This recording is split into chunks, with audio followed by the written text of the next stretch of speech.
Hello everybody and welcome back to Quarantine Kids Storytime.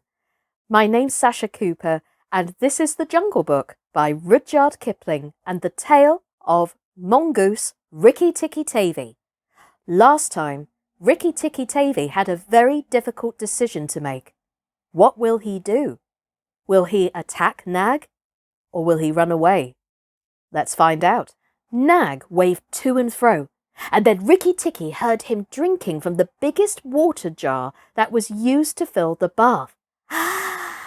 "That is good," said the snake. "Now when Karate was killed, the big man had a stick. He may have had that stick still, but when he comes to bathe in the morning, he will not have a stick. I shall wait here till he comes. Nagaina, do you hear me? I shall wait here in the cool till daytime." There was no answer from outside, so Rikki Tikki knew Nagaina had gone away. Nag coiled himself down, coil by coil, round the bulge at the bottom of the water jar, and Rikki Tikki stayed still as death. After an hour, he began to move, muscle by muscle, towards the jar. Nag was asleep, and Rikki Tikki looked at his big back, wondering which would be the best place for a good hold. "If I don't break his back at the first jump," said Rikki, "he can still fight. And if he fights, oh, Rikki!" He looked at the thickness of the neck below the hood, but that was too much for him, and a bite near the tail would only make Nag savage. "It must be the head," he said at last, "the head above the hood. And when I am once there, I must not let go." Then he jumped. The head was lying a little clear of the water jar under the curve of it, and as his teeth met, Rikki braced his back against the bulge of the red earthenware to hold down the head. This gave him just 1 second's purchase, and he made the most of it. Then he was battered to and fro as a rat is shaken by a dog, to and fro on the floor, up and down and around in great circles. But his eyes were red, and he held on as the body cart whipped over the floor, upsetting the tin dipper and the soap dish and the flesh brush, and banged against the tin side of the bath. As he held, he closed his jaws tighter and tighter, for he made sure he would be banged to death, and for the honour of the family, he preferred to be found with his teeth locked. He was dizzy, aching, and felt shaken to pieces, when something went off like a thunderclap behind him. A hot wind knocked him senseless, and red fire singed his fur. The big man had been wakened by the noise, and had fired both barrels of a shotgun into Nag just behind the hood. Rikki Tikki held on with his eyes shut, for now he was quite sure he was dead.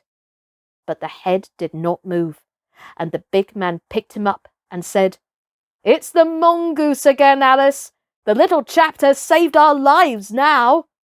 Then Teddy's mother came in with a very white face and saw what was left of Nag, and Rikki Tikki dragged himself to Teddy's bedroom and spent half the rest of the night shaking himself tenderly to find out whether he really was broken into 40 pieces, as he fancied.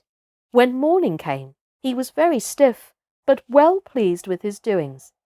"Now I have Nagaina to settle with, and she will be worse than 5 nags. And there's no knowing when the eggs she spoke of will hatch. Goodness! I must go and see Darzie," he said. Without waiting for breakfast, Rikki Tikki ran to the thorn bush where Darzie was singing a song of triumph at the top of his voice. The news of Nag's death was all over the garden, for the sweeper had thrown the body on the rubbish heap. "Oh, you stupid tuft of feathers," said Rikki Tikki angrily. "Is this the time to sing?" "Nag is dead, is dead, is dead," sang Darzie. "The valiant Rikki Tikki caught him by the head and held fast. The big man brought the bang stick, and Nag fell into 2 pieces. He'll never eat my babies again." "Oh, that's true enough. But where's Nagaina?" said Rikki Tikki, looking carefully around him. Nagaina came to the bathroom sluice and called for Nag, Darcy went on, and Nag came out on the end of a stick. The sweeper picked him up on the end of that stick and threw him on the rubbish heap. Let us sing about the red-eyed Rikki Tikki! And Darcy filled his throat and sang. If I could get up to your nest, I'd roll your babies out, said Rikki Tikki. You don't know when to do the right thing at the right time. You're safe enough in your nest there, but it's war for me down here. Stop singing for a minute, Darcy. For the beautiful Rikki Tikki's sake, I will stop, said Darcy. What is it, O killer of the great Nag? Where is Nagaina for the third time? On the rubbish heap by the stables mourning for Nag. Great is Rikki Tikki with the white teeth. Oh, bother my white teeth! Have you ever heard where she keeps her eggs? In the melon bed on the end nearest the wall where the sun strikes nearly all day. She hid them there weeks ago. Oh, and you never thought it worthwhile to tell me? The end nearest the wall, you said. Rikki Tikki, you are not going to eat her eggs. Not eat exactly, no.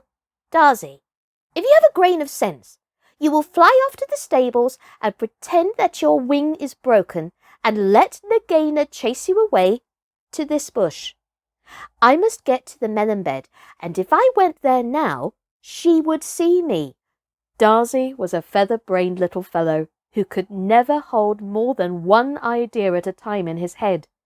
And just because he knew that Nagaina's children were born in eggs like his own, he didn't think at first that it was fair to kill them. But his wife was a sensible bird, and she knew that cobra's eggs meant young cobras later on. So she flew off from the nest and left Darcy to keep the babies warm and continue his song about the death of Nag. Darcy was very like a man in some ways. She fluttered in front of Nagaina by the rubbish heap and cried out, "Oh, my wing is broken! The boy in the house threw a stone at me and broke it." Then she fluttered more desperately than ever. Nagaina lifted up her head and hissed, "You warned Rikki Tikki when I would have killed him. Indeed and truly, you've chosen a bad place to be lame in." And she moved towards Darcy's wife, slipping over the dust. "The boy broke it with a stone!" shrieked Darcy's wife. "Well, it may be some consolation to you when you're dead to know that I shall settle accounts with the boy. My husband lies on the rubbish heap this morning, but before night the boy in the house will lie very still. What is the use of running away? I am sure to catch you. Little fool, look at me!" Darcy's wife knew better to do than that, for a bird who looks at a snake's eyes gets so frightened that she cannot move.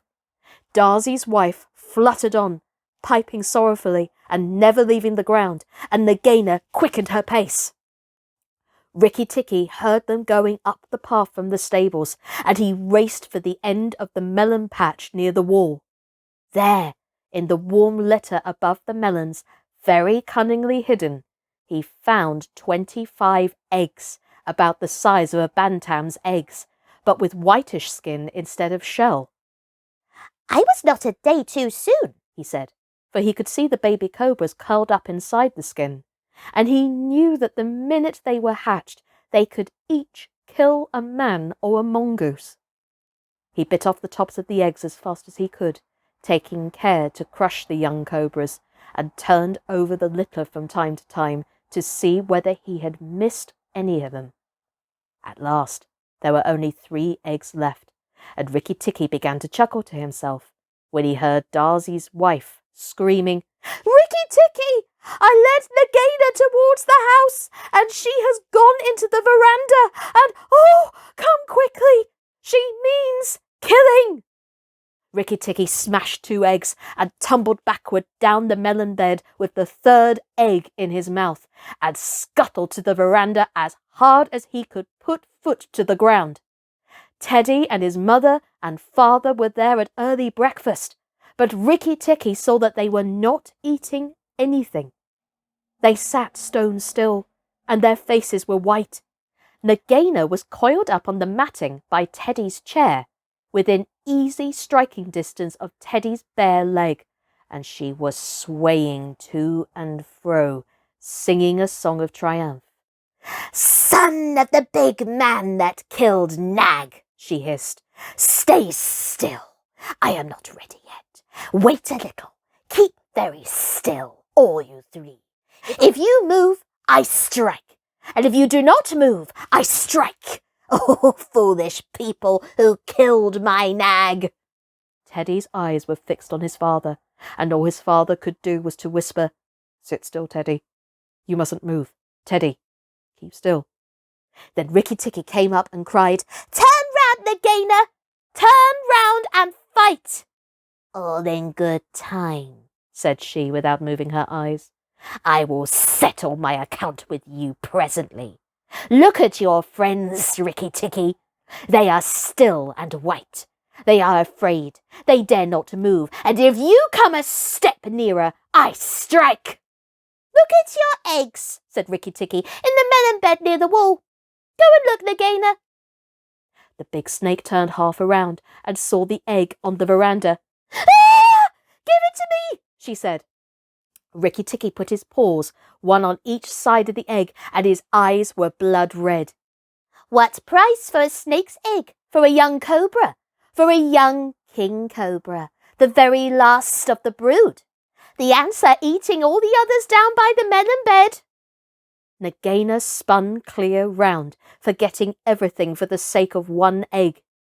Rikki Tikki saw Teddy's father shoot out a big hand, catch Teddy by the shoulder, and drag him across the little table with the teacups, safe and out of reach of Nagaina. "Tricked! Tricked! Tricked! Rick-tick-tick-tick-tick!" chuckled Rikki Tikki. "The boy is safe, and it was I that caught Nag by the hood last night in the bathroom." Then he began to jump up and down, all 4 feet together, his head close to the floor. "He threw me to and fro, but he could not shake me off. He was dead before the big man blew him in two. I did it! Rikki-tikki-tick-tick! Come then, Nagaina, come and fight with me. You shall not be a widow long." Nagaina saw that she had lost her chance of killing Teddy, and the egg lay between Rikki Tikki's paws. "Give me the egg, Rikki Tikki. Give me the last of my eggs, and I will go away and never come back," she said, lowering her hood. "Yes, you will go away, and you will never come back, for you will go to the rubbish heap with Nag. Fight, widow. The big man's gone for the gun. Fight!" And we're going to leave it there, ladies and gentlemen, boys and girls. What is Nag going to do? Is this a trick? Is Rikki Tikki-Tavy in a trap? Or is this genuine?